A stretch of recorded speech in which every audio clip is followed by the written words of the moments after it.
The morning is cool, but it's going to be a hot day. Just like life.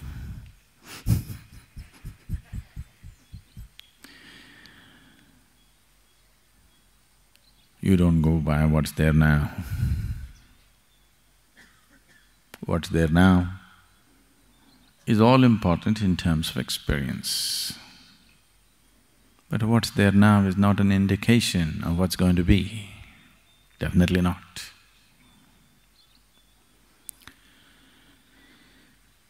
The process of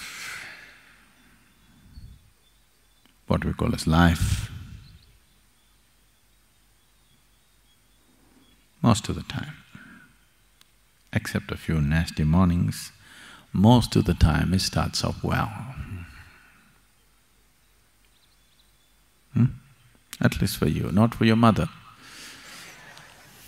At least for you.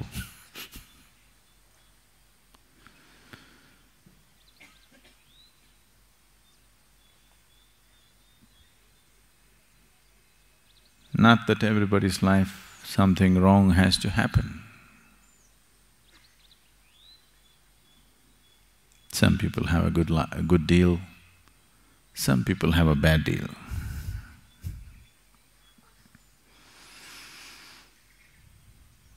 With the family, money, careers, business, partners that you choose, children that you bear, and various other social, financial, emotional situations. Some people have a good deal, some people have a bad deal.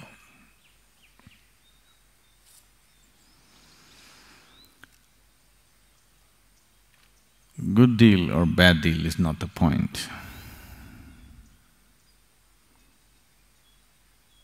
The point is this life serving the purpose of you moving on? Because no matter how much you try to settle yourself into the comfort of what is there right now, there is something within you longing to be something more. No matter how much you think you've given up everything, you renounced, or you become lethargic enough to live in a limbo, something within you wants to be a little more, and something, whatever you know best.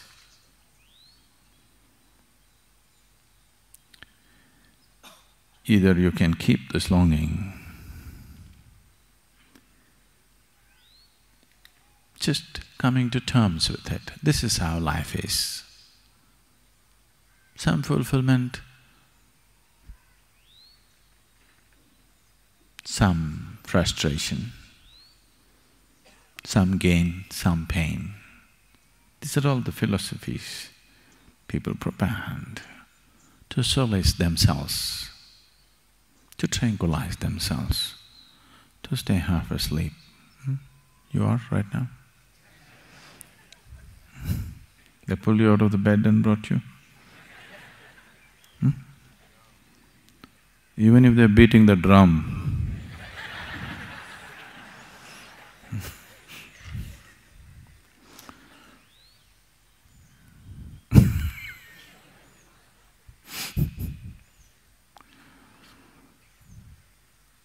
are you fully alive? I want to hear some lively sound.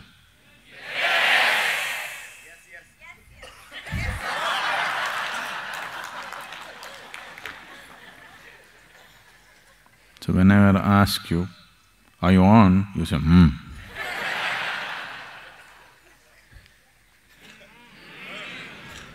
That's better.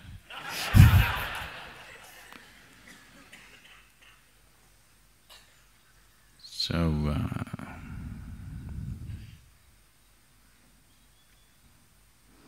bad deals can happen, not necessarily because you're stupid, not necessarily because you do something wrong. Bad deals can just happen. It can just happen, you know. A leg can break, a tooth can fall off, head can crack. Somebody dear to you may fall dead tomorrow morning.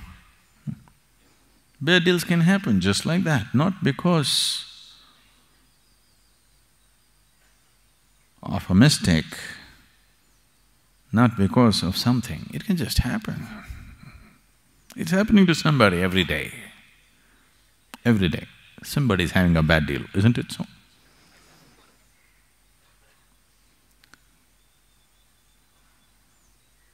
Even if you try to do something very good, even then bad deals can happen. Many people around you claim they know how it will come.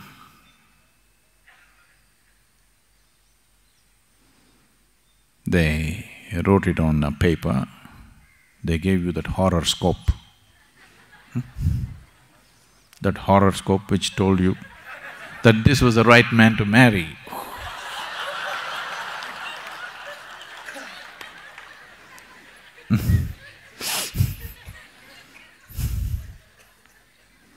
And in how many ways you discovered?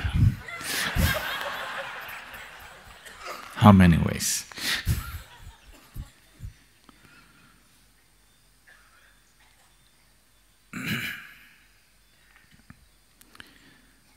Lots of claims about life,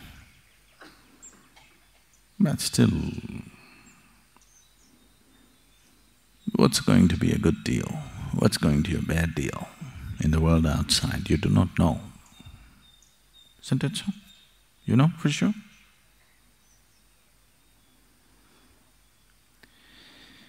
So,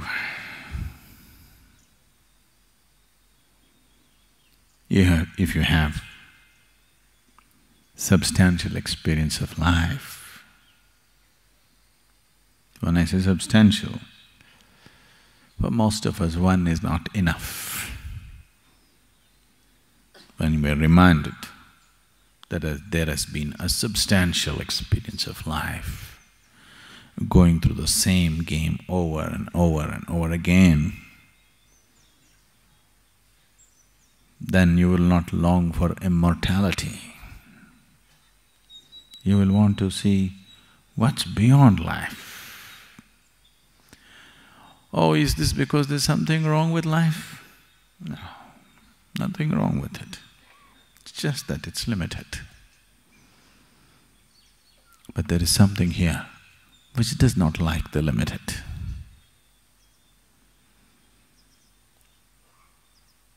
There is something here which does not like boundaries. There is something here which will not settle for anything less than the boundless.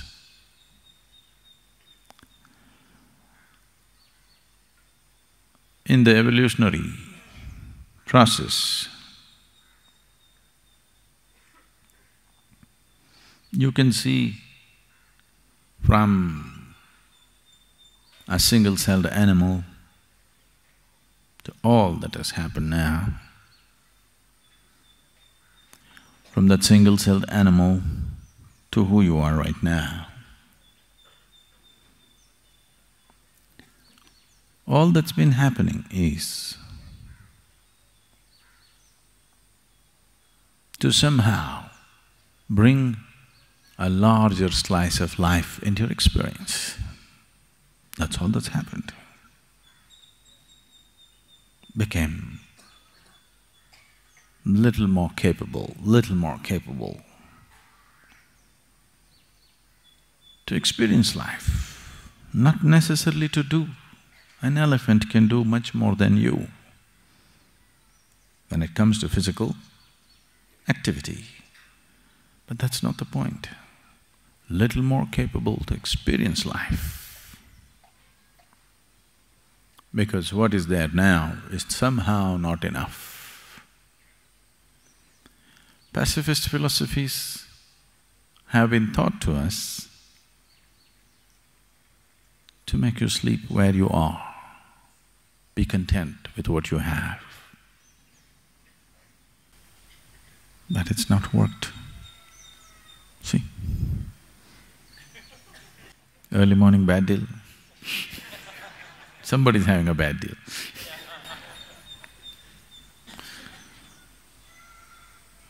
See? Somebody's sure having a bad deal.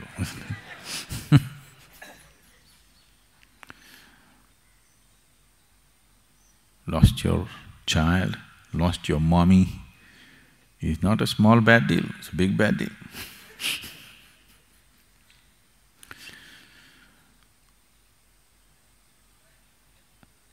But how we experience the process of life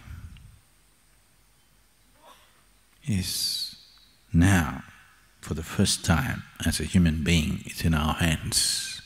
Never before it was in our hands. In the process of evolution, all these millions of life forms that this might have gone through, in none of those forms we had the freedom to choose our experience. Even now, we don't have absolute choice to choose our situations, but we have been given the freedom to choose our experience. Whatever kind of deal, the inner deal, we can strike a good deal, a fabulous deal, whatever may be the outside deal. This one huge step of consciousness sets a human being apart. No other animal is able to determine the nature of his experience. The outside situations are good, they're fine. If they're not good, they're gone. But this one is capable of having an inner situation the way he wants it, no matter what may be happening around him.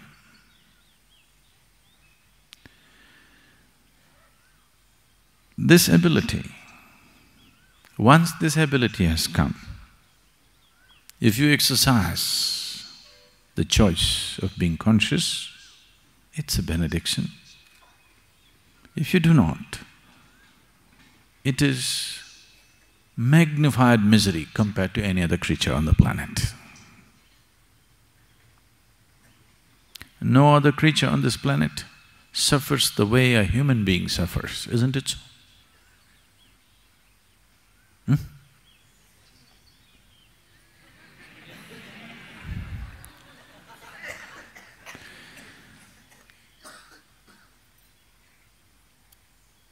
No other creature on this planet can suffer the way a human being suffers. It's deep. They do, it's not that they don't, but not this deep. Human suffering is deep.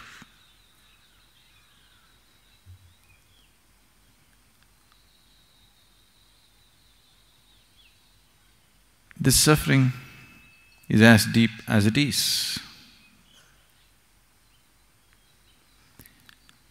Not because life is suffering. A lot of people have come to this. So if life becomes very sweet and beautiful within you, the experience of life, the more blissful it becomes, more the longing for transcendence. People are always thinking, the suffering will seek. No. Those who are suffering, if you dangle a little bit of pleasure here, they will run after that. It's only one who is absolutely blissful, who will go straight in the path because nothing bothers him, nothing interests him. He's already in the most pleasant way a human being can be. Now he wants to go beyond, nothing else. Somebody who is suffering today, they say today, Sadhguru, I want mukti. Their idea of mukti is freedom from suffering? No. Mukti is not freedom from suffering. You cannot even seek liberation if you are in some state of suffering. If you are suffering, all you will see, all you will seek is the sweetness of pleasure and happiness, nothing more. Because people went on talking about or lived their life and made their lives an absolute suffering, that is why this whole idea of heaven. Heaven is a bloody perverted place. For sure, isn't it? No?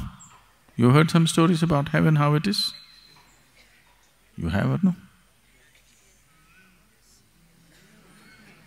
It's a bloody perverted place, there's no question about it. No sensible human being would ever want to go there. But the whole world, at least a large part of the world, is aspiring to go there. That's their idea of ultimate, unfortunately. Exaggerated quantities of pleasure. You should try it here, you'll get sick of it in no time. Because always it's been rationed. Pleasure has always been rationed to people. They think larger quantities is going to be better. Have a large quantity of pleasure and see, you will get sick of it. Because pleasure is just a poor substitute for joy and blissfulness. And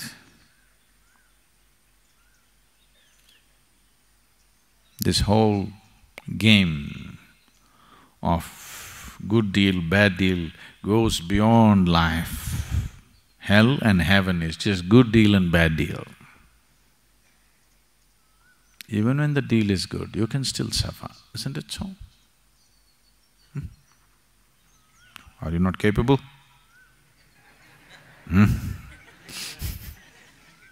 Even when the deal is great, are you still not capable of suffering?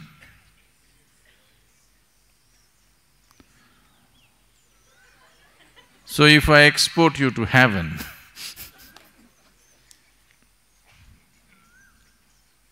who told you this is not? Who told you this is not heaven? How do you know? Is there any guarantee for you that planet Earth is not heaven? Do you know? Maybe you went through all that hard, bloody world somewhere and now you're in heaven. See, even the women are beautiful.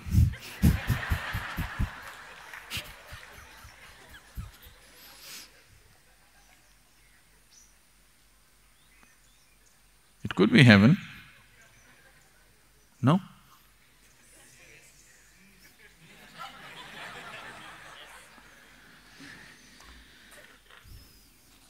So if you'll end up in another place, it's not going to be any better.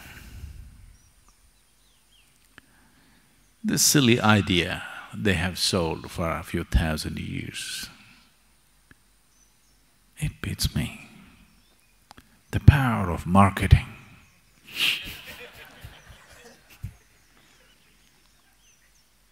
It's just impossible, you know, the power of marketing.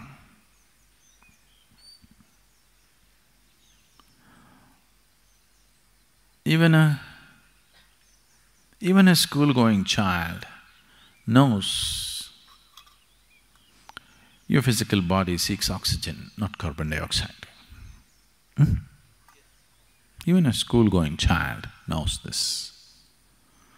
But see, they can pump carbon dioxide into a bottle and make you believe that's the best thing to drink on the planet.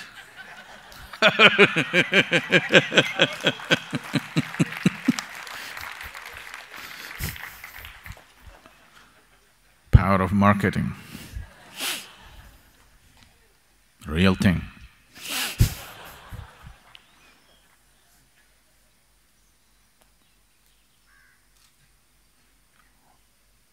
it is only the Indian farmers who found out the real purpose of these drinks, because they started using it on the plants. Plants like carbon dioxide. It's only the Indian farmers, the Andhra Pradesh farmers, who did the right thing with the real thing. They sprayed it on the plants and they found it works.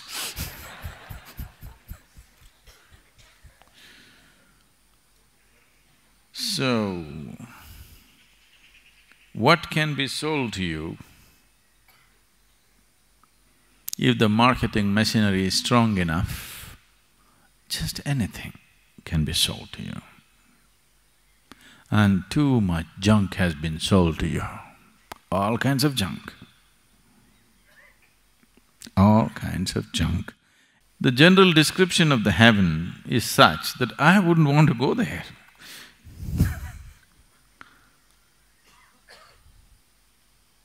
You want? Even if it's real,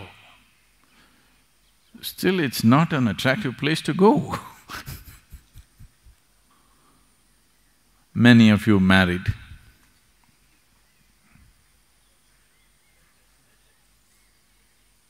"12 wives, you want?"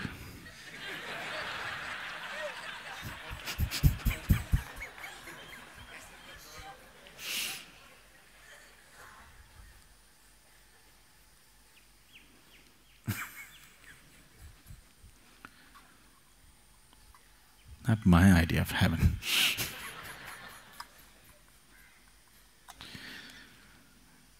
So, definitely, this was concocted in a truly perverted man's mind. There's no question. Somebody who is deprived, suppressed and perverted in his head, only such a man could devise heaven. And unfortunately, uniformly across the world, the general description of the heaven just about amounts to the same things. The numbers vary, of course, depending upon the female population who make it to heaven. But about the same things. So the most perverted in any population, they are the people who thought this up. And because the perversion, when you're perverted, it gives you a tremendous sense of energy, always. See, if the policeman had as much energy as the criminal, there would be no crime. Policeman wants to go home and sleep, but the criminal is wide awake. Any kind of deviation from normal course of life process gives you an exaggerated sense of energy always. You become fanatical about something. You will see, you will have an exaggerated sense of energy.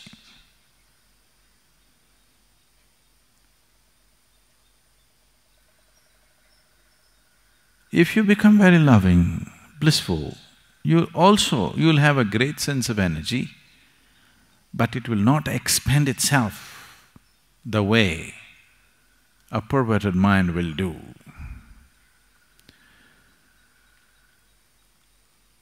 And these people with great energy, and they went about selling it. You sell the same product to the whole population, you never deliver it. This is great. This is like, once in a way, I think it's making everywhere. In Tamil Nadu, this is making rounds. Somebody comes up with $1 million currency note. You heard of these things in Chennai? Chennai people have a fascination for this. Somebody says, there is actually $1 million note with this man. It is certified by the United States government and he is willing to give it for a discount. Because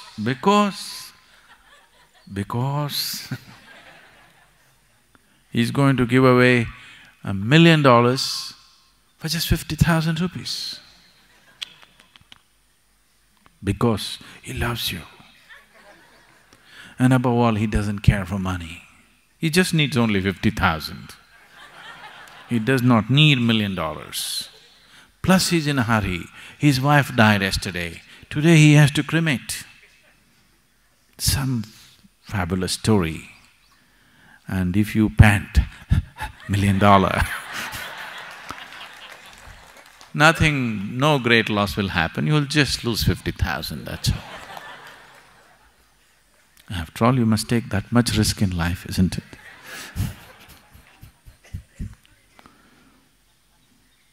So this goes on and on and on. The same product, sold again and again and again. Just marketing by the power of this, not delivering anything. So you know all the… the Madoff job. You don't know the Madoff job? No? Okay. I won't go into the financial con jobs of recent times. Simple thing, keep a cycle going. As long as the cycle is going on, great businesses can be run without doing anything as such. Collect money from 100 people, only 10 people are due to be paid today. Pay these 10 people, what's the problem? The cycle gets bigger and bigger and bigger. Collect money from 1,000 people and pay these 100 people, what is the problem? You don't have to do any business. You can just keep it going like this. One day you'll have a can in your hand. That day is not very far away for you.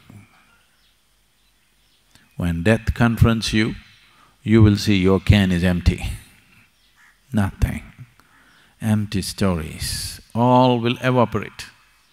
All stories, all gossip, all rumors that you heard about hell and heaven and God sitting there and welcoming you, all the damn stories will evaporate if death confronts you. You will be freaky shit scared. No? Because this is just a convenience. It's just a convenience to believe that, this is a very beautiful thing. All the Hindus go straight to heaven.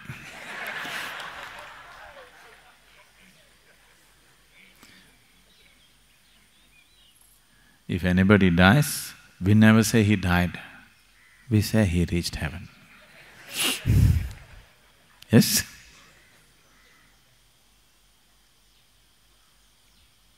This is because everybody makes it to heaven because that's just another place like this. So here we never considered going to heaven as a big thing. We said if you become free from the process of heaven and hell, only then it's a big thing. Going to heaven is not a big thing. If you're born in India, you go straight to heaven.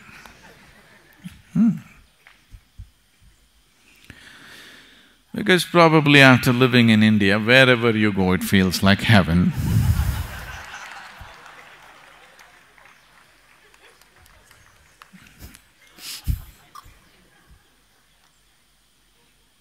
A lot of people are living in such conditions that wherever you send them, they'll think it's heaven.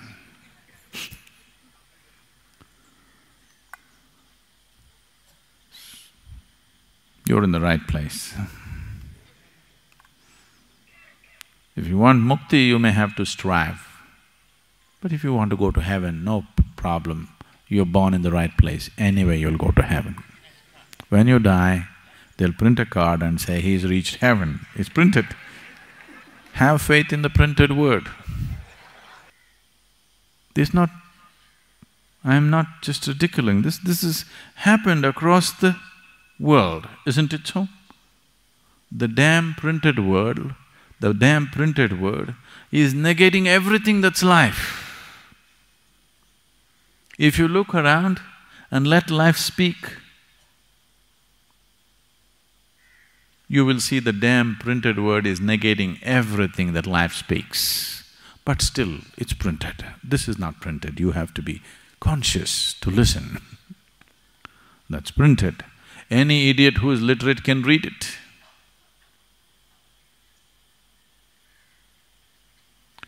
Literacy doesn't take intelligence, isn't it? Does it?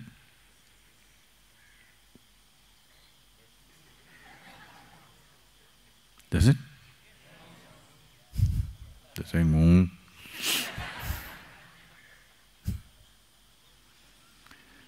Literacy doesn't take intelligence. If you're born in a certain society, you become literate, isn't it?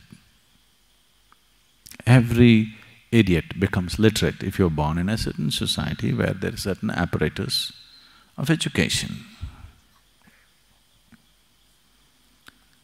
And every fool can read this stuff, the printed word, which somebody says is sacred. It goes against life, it doesn't matter. It makes people fearful, guilty and confused, it doesn't matter. Only because it's so great, it can confuse a great mind like you. Isn't it?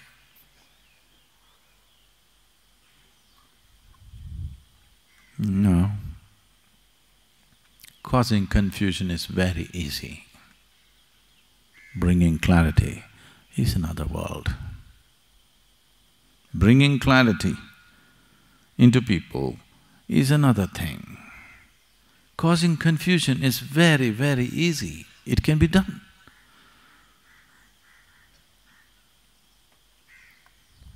You just go up to somebody, say, do you see the tree, how blue it is? Say, what? What, don't you see? It's blue and don't you see the pink fruits?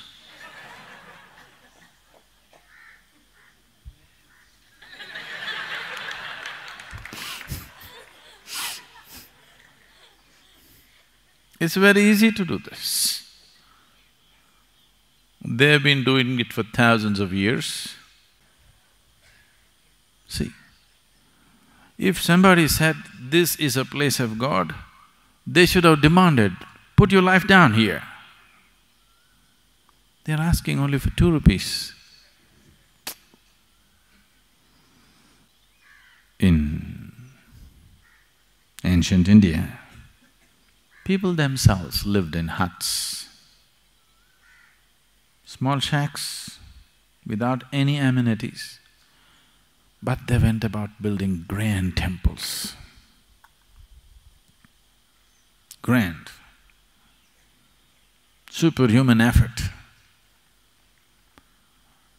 Looks like something of the divine should have touched them, because their own lives did not matter. How they lived, they did not care. These people at least are real believers, at least they believe. This is just a trick. All you're looking for is a pet, but a heavenly pet.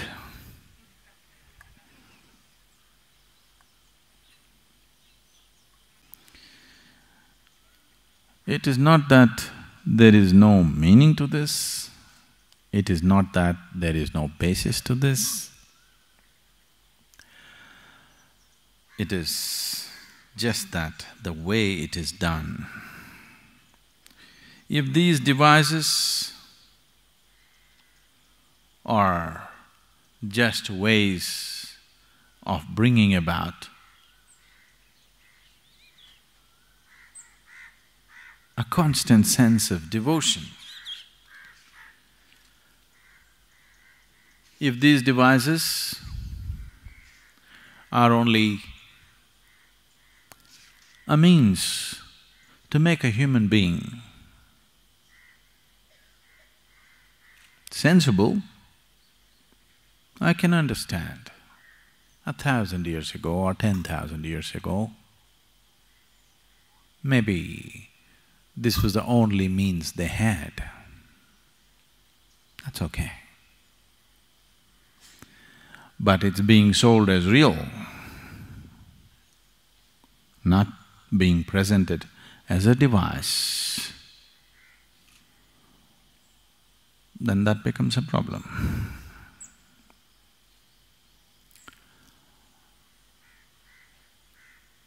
So what is this whole search?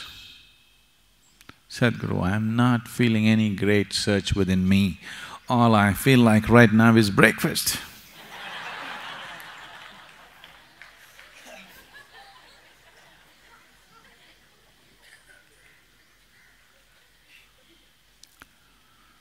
Yes.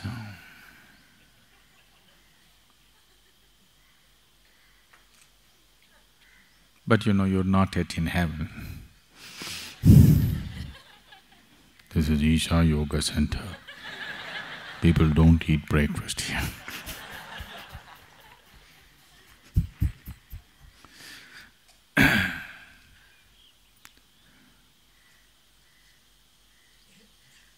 Why can't we just enjoy the mundane? In every little thing, why can't we find pleasure and joy and just do it? You must do that. If you cannot even do that, you're no good. You're no good for anything.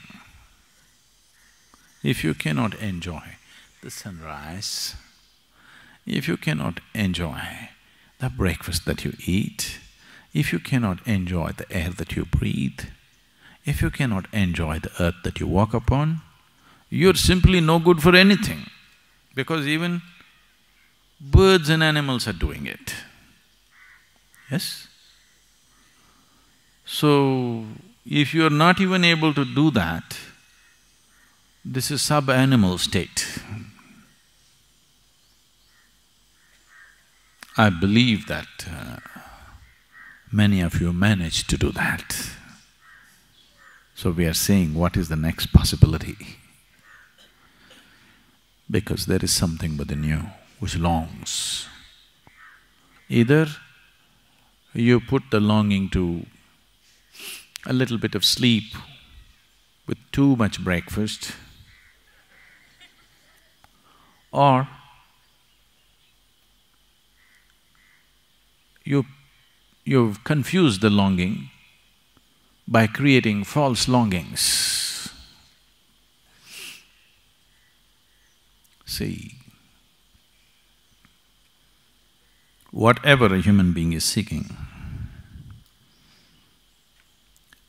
whether you're seeking money or you're seeking pleasure, you're seeking food, starting from the fundamental of food, because food is the first thing that you cried for when you were born, isn't it? See, that child you heard some time ago, he's been brainwashed, conditioned. Now he cries, "Mummy." No. First when he cried, first when you cried, food. Isn't it so? Even now, it's food that you're crying for, but it comes through mummy.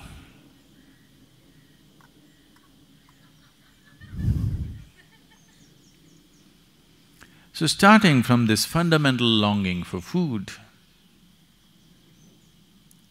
what is the longing for food? One thing is the physical hunger, nourishment, but beyond hunger also you're eating, isn't it? I can see.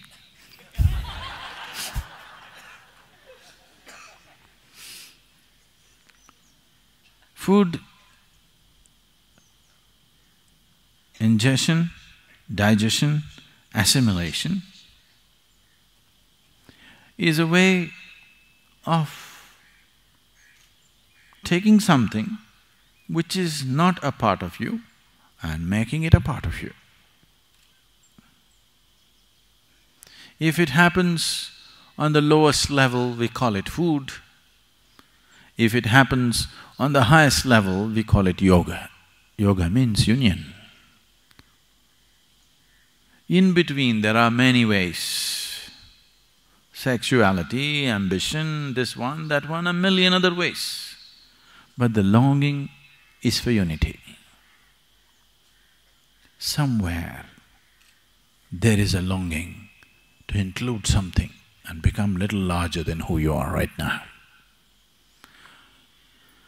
Starts with that fundamental cry of a child just born, which is just basic about food, then various types of cries will happen along the way. All these cries are confusing the fundamental longing to include, the essential longing. Hello? The essential longing is to include. By eating, by possessing, by conquering. These are all the crude ways of doing it. But the same longing, singular longing, right through your life, please see, from the moment you were born, you're still crying for the same thing. You want to include something more as a part of yourself. All I'm telling you is, don't go by installments. Nobody ever does it that way. You cannot count. I think we can do it. We have 2 full days. All of you can start counting right now. 1, 2, 3, 4. I'm sure by Sunday evening we would have reached infinite if we do it incessantly. No? 2 days, non-stop counting, 48 hours. I think we can make it. Oh, you are a problem. 2 days of counting will get you to infinite? You do 1,000,000 years of counting, you will not get there. You're longing, whatever the longing for, whether it's for food, it's the pang of hunger, or lust, or ambition, conquest, it is the same longing. If you bring little more consciousness to this longing, you will see this is not what you're longing for. What you're longing for is inclusiveness. So you can confuse the fundamental longing with variety of things, running after this for 5 years, running after that for 10 years, running after another thing for 25 years. Then when you're still wanting to run, it's gone.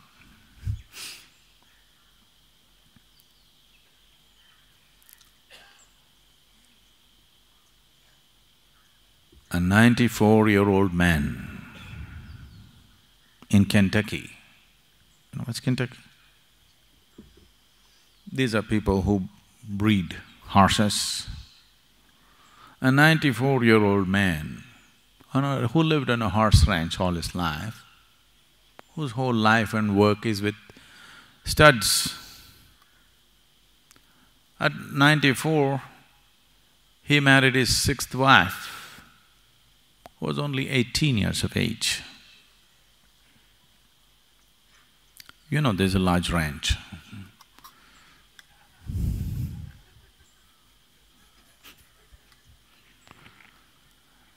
So,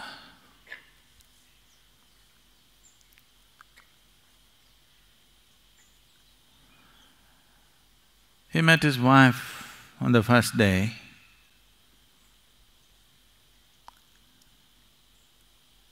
and then he asked her, "See, do you know what we are supposed to do?" It is like Adam. "Did you talk to your mother? Did she tell you some facts about life?" She said, "No, I did not speak to my mother. I do not know any facts about life." Then he said, "I think I know, but I've forgotten."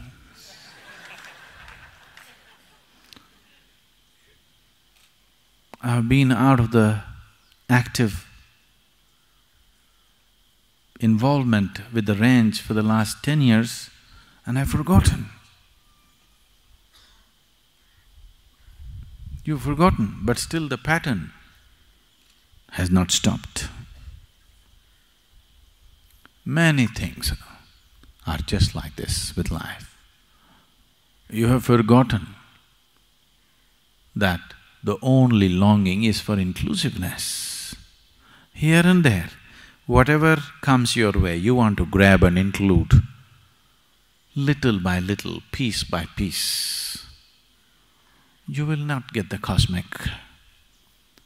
You will not get the existence that way, piece by piece. It's too many pieces. Nobody can put it together piece by piece. Either you swallow it whole or you don't. That's how it is. As I told you yesterday,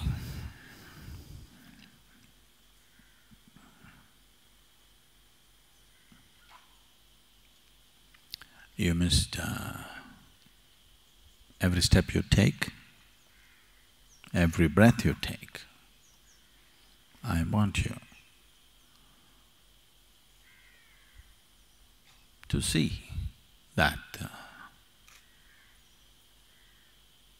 whatever you're in touch with now, this planet, the air that you breathe, the sky, the mountain, everything,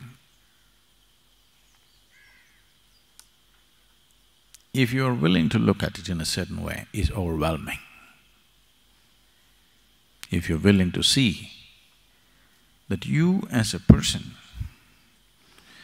though you can walk, talk, do this, that, you're still not grasped any one of them. You don't know. The blades of grass here may be laughing at your ignorance. They are actually. Do you hear? I want you to hear.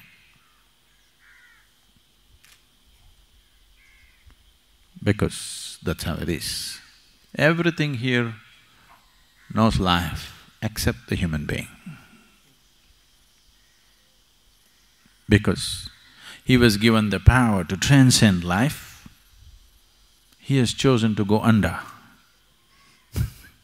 He was given the freedom, not just to be life, he could go above life, but most of them chose to go below. They're not even enjoying life as a tree is enjoying life. It only suffers if it has a bad deal. You're capable of suffering a good deal. No breakfast is a bad deal, but there's lunch coming at 9:30, that's a good deal.